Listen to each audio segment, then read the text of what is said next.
Hello बच्चों, welcome my channel study of Hindi. ये हमारे स्वरों की अंतिम क्लास हो गई थी। मैंने वो पूरा उसका बता दिया था। 5-7 क्लास हुई है, लंबा गया था हमारा वीडियो। लेकिन इसको हमारे समझने का मतलब बुक्स वगैरह मार्केट में बहुत मिलती है, उसमें हम हर प्रकार की जानकारी ले लेते हैं। वीडियो बनाने का मतलब यही है कि हम उसको समझ के, क्लास लेने का मतलब ये होता है कि समझ के उस चीज़ को मतलब अपने दिमाग में सेट करें या याद करें उसको समझ कर। ठीक है, तो हमारा इजीली हो गया था। वो 5 प्रकार से स्वरों का वर्गीकरण पढ़ा था। एक मुखाकृति के आधार पर जो 4 भेद थे ना, उसमें बच्चों को कंफ्यूज हो जाता है कि याद कैसे करें।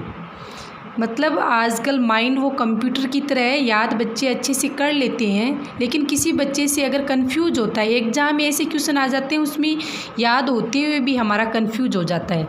तो मुखाकृति के आधार पर मैं आपको दोबारा रिवाइज़ करूँगी, 1 मिनट में ध्यान देना।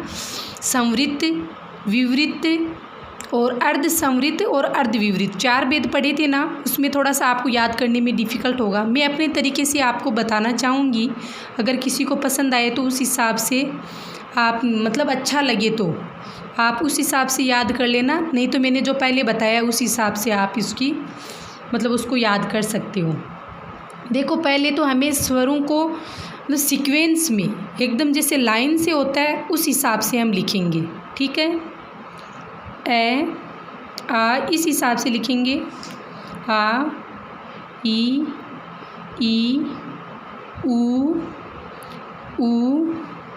री ए ऐ ओ औ।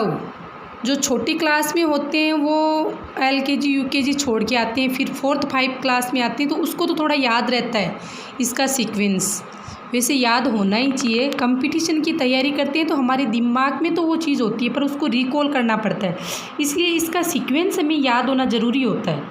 ये चीज़ बिल्कुल नॉर्मल है, लेकिन याद इधर उधर हो जाता है तो कोई बड़ी बात नहीं है, हो ही जाता है, पर ये सीक्वेंस याद होना ज़रूरी होता है। ठीक है, इसके बाद में एक चीज़ हमें मुखाकृति के आधार पर एक अलग बताया था आपको कि सबसे ज़्यादा मुँह किस में खुलता है, विवृत्त में।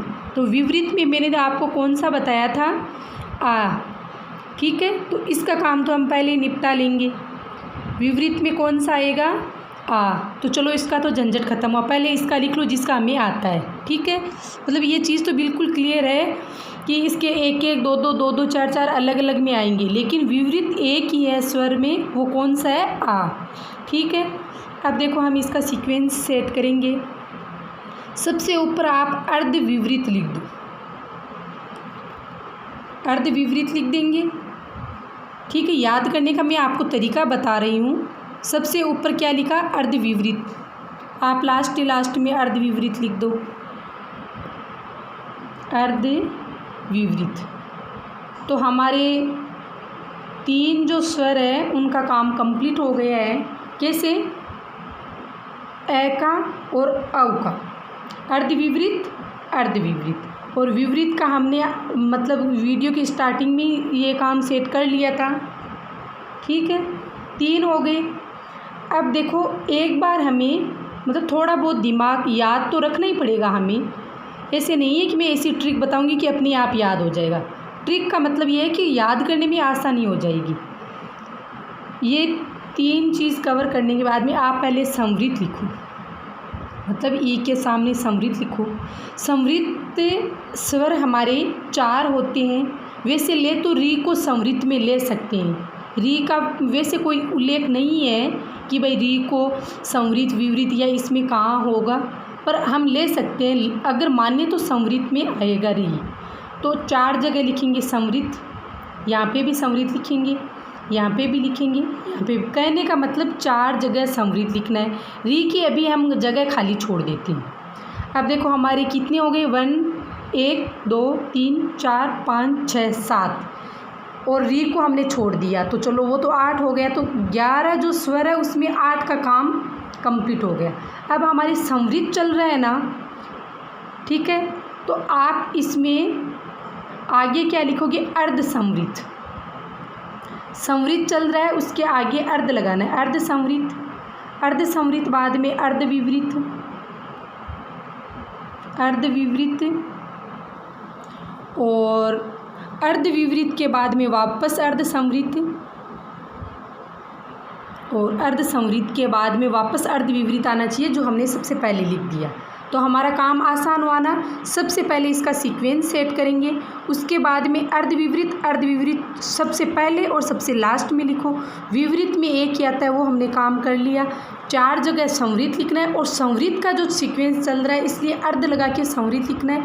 एक बार संवृत एक बार विवृत। मैंने आपको तरीका मेरे हिसाब से बताया है, अच्छा लगे तो आप मेरे को कमेंट बॉक्स में ज़रूर बताना।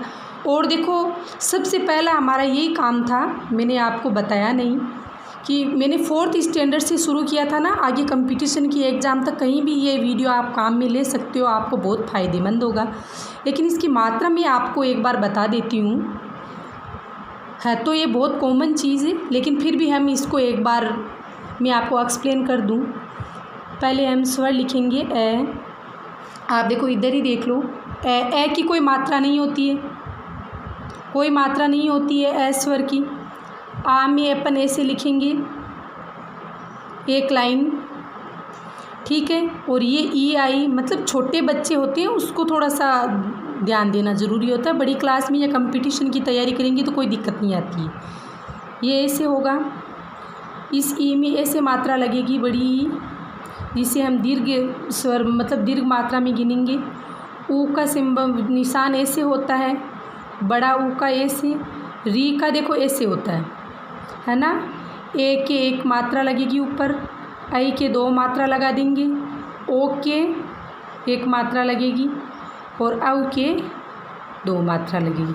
ठीक है बच्चों, आप कमेंट में मेरे को बताना आपको स्वर वर्गीकरण और स्वरों का जो आपको जानकारी मिली कैसा लगा वीडियो। Thank you.